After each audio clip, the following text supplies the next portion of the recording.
Ágætu yndislegu áhorfendur, við erum komið saman til þess að vitna drottinn og svona hvernig hann hefur birt okkur myndina sem var okkur kannski hulinn og hann svo opinberaði fyrir okkur því hann veit allt.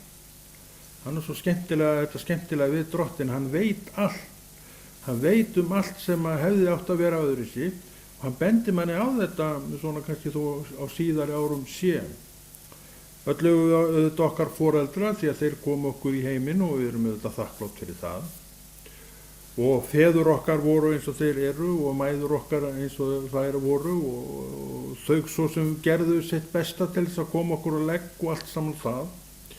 En ég man eftir því að ég var eins og að tala við prest sem við vorum eitthvað að ræða saman og foreldrar eitthvað hluta vegna komu inn í myndina og við fórum að ræða svona fram og tilbaka um þessi mál, foreldrarmál og svo framvegis. Og ég komst að því í þessu samtali að ég hafði aldrei raunverulega átt föður, þannig séð. Ég er ekkert að ásaka neitt, ég bara benda á hvað gerðist. Og hann var svona drifkrafturinn að þessari uppgötun minni og ég hef aldrei svona vikið frá þessu síðan að þannig var þetta.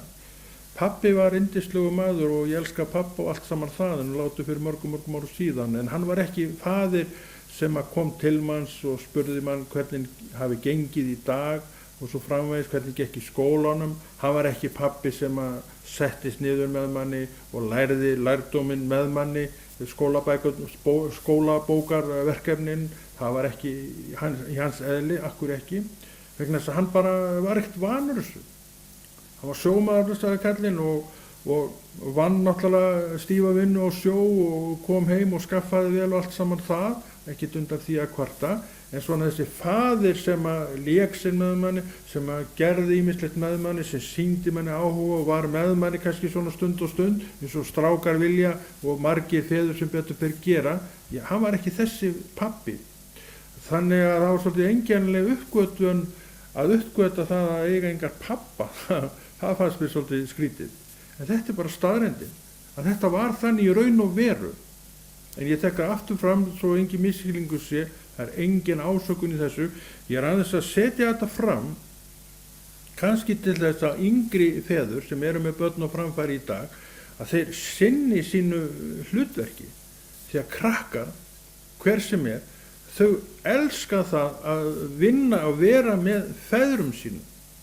Og það staðreyn, hver segir, að strákar, þeir dragast meira feðrum sínum heldur mæðrum. Og eins með stelpur að þær dragast meira mæðrum sínum heldur feðrum. En föður ímyndin, hún alveg jafn sterk hjá báðum kynjunum. Það bara þannig. Þess vegna það svo mikilvægt að feður, að þeir sinni sín hlutverki. Þetta sett svona fram til þess að bara menn standi sig í stykkinu því að lengi býra fyrstu gerð. Við þekkjum öll til að mynda sögurnar á milli okkar strákana sem fjallaði sterkasta pappan og ég tók þátt í þessu og átti þetta sterkasta pappan og við allir strákarnir áttum sterkasta pappa. Af hverju þetta? Af því við erum stoltir af feðrum okkar og við viljum vera stolt af feðrum okkar og við búum til svona mynd af þeim sem auðvitað skiptir engu máli, en skiptir okkur máli á vissum aldri, en segir allt það hvað faðir dreng. Þetta svolítið merkilegt. Og það var svolítið merkilegt þegar ég uppgötaði þetta, að maður átti ekki þetta.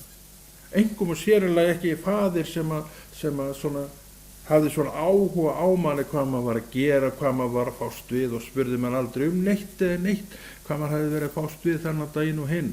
En ég endurtek það aftur, þetta ekki nein beiskjur út í þessu, þetta aðeins bara verið að fjalla þessi mál til að kannski að einhverjur heyri og vakni kannski af því vitund að þeir eru kannski á þessum stað að þeir eru ekki að sinna krökkunum sínum eins og skildi. Eru þá búin að gleyma því að þeir hafa forsjó yfir þessum krökkum og þetta verða einhvern tímann eru náttúrulega bara sjálfstæðir einstaklingar sem þurfa síðar að glíma við eitt og annað. En væri það ekki ömurlegt fyrir mig og okkur sem feður ef að barnið mitt segjum það, horfði í spegil og segði við sjálfan sig, ég átti aldrei neitt pappa. samt var ég þarna við hliðina á honum allan tíman og svona kannski en sinnt honum ekki kannski að þessu leyti til að ég hafði engan áhuga á þess kannski sem að var að gera vegna þess að hugsunin hjá mér sjálfur var ekki til staðar vegna þess að sjálfur var ég kannski ekki þannig uppalinn. Ég held að það sé miklu meira ástæðan heldur en þú að það svo margt sem við þurfum að vakna af og einmitt svona þættir geta gert það og þess vegna það svo gott að koma með sinn vitnisburð því hann einfaldlega gagnlegur fyrir alla menn og allar konur raun og veru.